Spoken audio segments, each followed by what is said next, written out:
My video essay is about how I believe that The Breakfast Club accurately portrays the life of students in high school.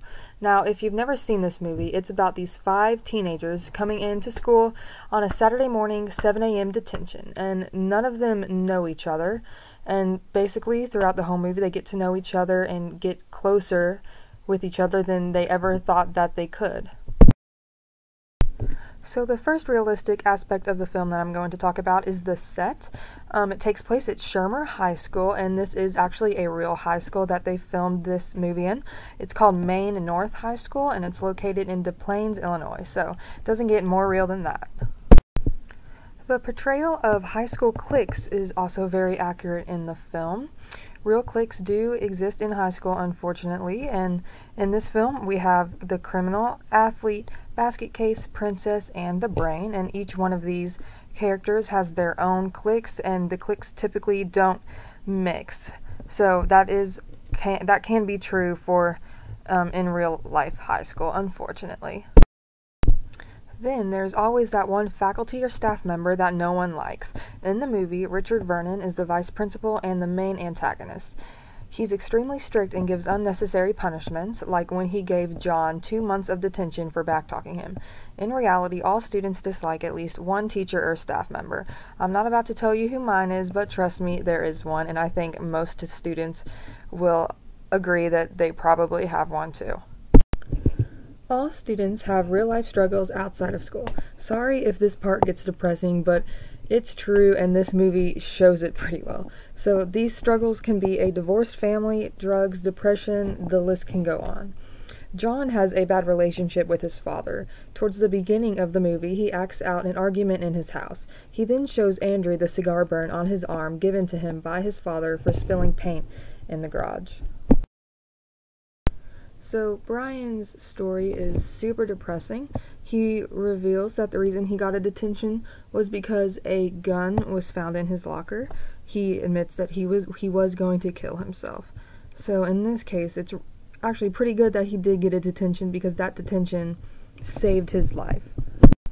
What we learn about Andrew is that his dad is very hard on him. Andrew is a wrestler, so he's very athletic, and his dad, I guess, is just super into sports, pushes him super hard, and sometimes a little too hard for him to handle.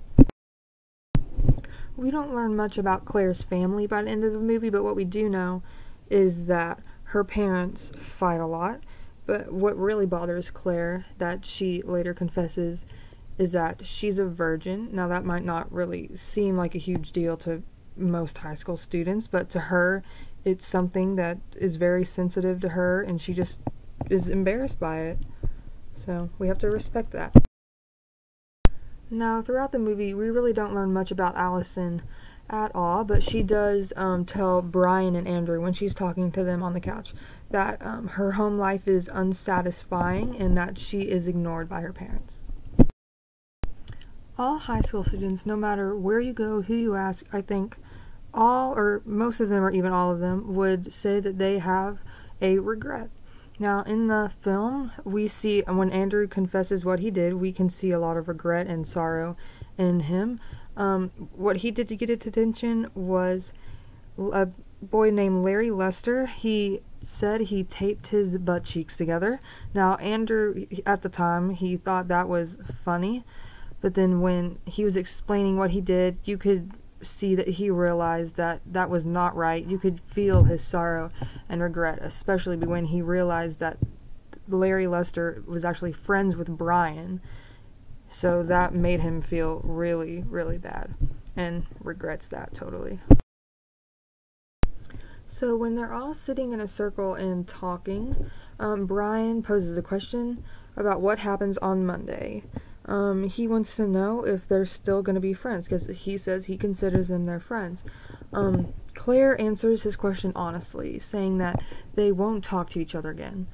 Unfortunately, I do think this is realistic in today's high schools, because there are people who are really judgmental.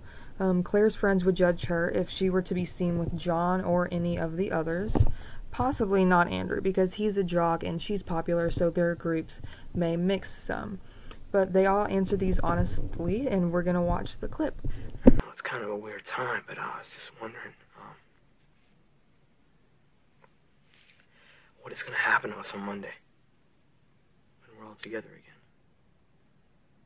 I mean, I consider you guys my friends. I'm not wrong, am I? No.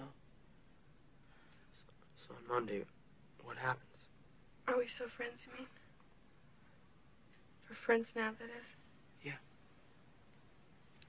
You want the truth? Yeah, I want the truth. I don't think so. With all of us, or just John? With all of you. That's a real nice attitude, Claire. Oh, be honest, Andy. If Brian came walking up to you in the hall on Monday, what would you do? I mean, picture this. You're there with all the sports. I know exactly what you'd do. You'd say hi to him, and when he left, you'd cut him all up so your friends wouldn't think that you really liked him. No way. Okay. What if I came up to you? The same exact thing. You are a bitch! Why? Because I'm telling the truth? That makes me a bitch? No, because you know how shitty that is to do to someone. And you don't got the balls to stand up to your friends and tell them that you're gonna like who you want to like. Okay, what about you, you hypocrite? Why don't you take Allison to one of your heavy metal vomit parties? Or take Brian out to the parking lot at lunch and get high? Or what about Andy, for that matter? What about me? What would your friends say if we were walking down the hall together? They'd laugh their asses off, and you'd probably tell them that you were doing it with me so they'd forgive you for being seen with me. Don't you ever talk about my friends. You don't know any of my friends, you don't look at any of my friends, and you certainly wouldn't condescend to speak to any of my friends. So you just stick to the things that you know. Shopping, nail polish, your father's BMW, and your poor, rich, drunk mother in the Caribbean. And as far as being concerned about what's going to happen when you and I walk down the hallways of school, you can forget it, because it's never going to happen. Just bury your head in the sand and wait for your fucking prom. I hate you. Yeah? Good.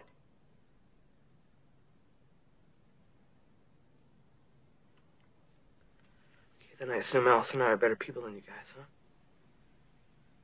Us weirdos. Would you do that to me? I don't have any friends. Well, if you did. No. I don't think the kind of friends I'd have would mind.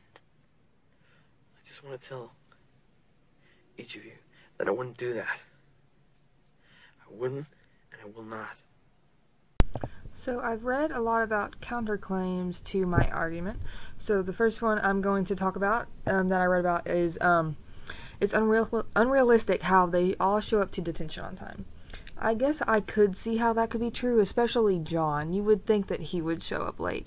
So I understand why that might be unrealistic, but at the same time, they do want to show up on time, because if they don't, they'll probably get another detention, and I don't think any of them want that. Another counterclaim I read about is how the library is unrealistic because of its size and upper level. Now, I've never really seen a high school library this big. I mean, I'm sure there are some because this was filmed in a high school. This looks more like a college library, but I could see how most high schools probably don't have this large of a library. The last counterclaim I'm going to talk about is how some people believe it's unrealistic how it takes several hours for a fight to break out. So the fight that happens is between John and Andrew. They argue for a little bit, and then Andrew totally takes John down because he is a wrestler. But I don't really think that's unrealistic because, I mean, I don't think as soon as you walk in, you're gonna automatically quarrel with someone. I mean, I think it was timed fine, in my opinion. Well, those are some of the reasons why I think that The Breakfast Club accurately portrays the life of high school students. Thanks for watching. Sincerely, Kelsey Bailey. Did you see what I did there?